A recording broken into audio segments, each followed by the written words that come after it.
कि ये बोरी किसकी और वो किसकी, ये कैसे आप बताओगे? किसने हटवाया बताया? और कब हटा? चले गए? किससे पूछे? लेकर लेके आइए अभी।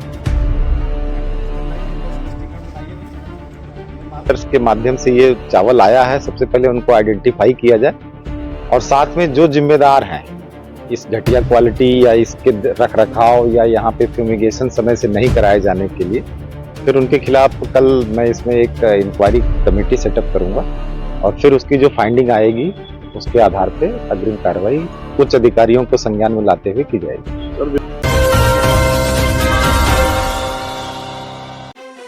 भगवानपुर में एक बार फिर जनमुद्दे की खबर का बड़ा असर हुआ है। जनमुद्दे पोर्टल पर सरकारी राशन के गोदाम पर चावल की घटिया सामग्री का समाचार आज प्रमुखता से प्रकाशित हुआ था, जिसके कुछ घंटे बाद ही देहरादून तक विभागीय अधिकारियों में हड़कंप मच गया। देहरादून से आनन फानन में भगवानपुर स्थित राजकीय अन्न भंडार पर पहुंचे RFC अरविंद पांडे ने सबसे पहले चावल की गुणवत्ता को चेक किया और पूरे भंडार में रखे चावल की गुणवत्ता को गंभीरता से परखा, जहां उन्हें कई खामियां नजर आई, जिसके बाद मौके पर मौजूद कर्मचारियों को उन्होंने लापरवाही पर जमकर फटकार भी लगाई। इतना ही नहीं, RFC की सूचना मिलते ही वरिष्ठ विपणन अधिकारी कमल दुआ मौके से फरार हो गए, जिसके बाद अरविंद पांडे बेहद नाराज हुए और उन्होंने कमल दुआ से जवाब तलब किया है। उनकी उपस्थिति पंजिका में बैड एंट्री दर्ज कर डाली। अरविंद पांडे द्वारा अब भंडार में रखे चावल की गुणवत्ता की जाँच के लिए एक कमेटी का गठन किया गया है, जो खराब चावल को लेकर पूरी जाँच पड़ताल करेगी। हालांकि कमल दुआ अचानक गोदाम छोड़कर कैसे चले गए, कहीं उनकी कोई मिली भगत तो नहीं। देहरादून की टीम भी इसकी गंभीरता से जांच करेगी। चावल की गुणवत्ता को लेकर RFC अरविंद पांडे बेहद गंभीर नजर आए। उन्होंने दो टूक कर दिया कि चावल की गुणवत्ता से कोई समझौता नहीं होगा।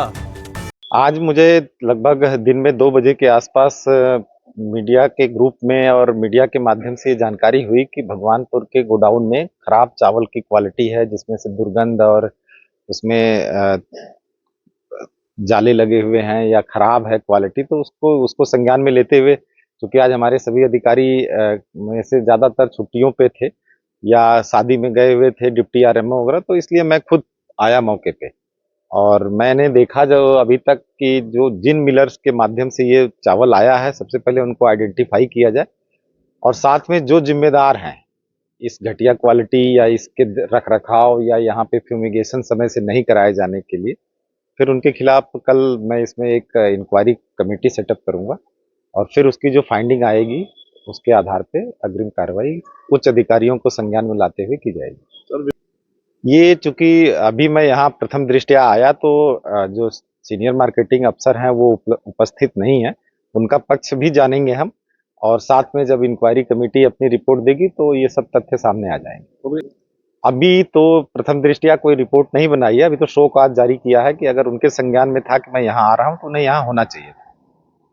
देखिए, ये खुद में अपने आप में एक संवेदनशील विषय है, क्योंकि ये एंड यूजर तक जाता है चावल विभिन्न राज्य और राष्ट्रीय योजनाओं के माध्यम से, जिसमें माननीय मुख्यमंत्री जी के पहले से ही निर्देश है कि इनकी क्वालिटी के साथ कोई समझौता नहीं किया जाए। अभी चूंकि यह प्रकरण मेरी जानकारी में पहली बार आया है तो ये इसलिए मैं स्वयं यहाँ उपस्थित हुआ।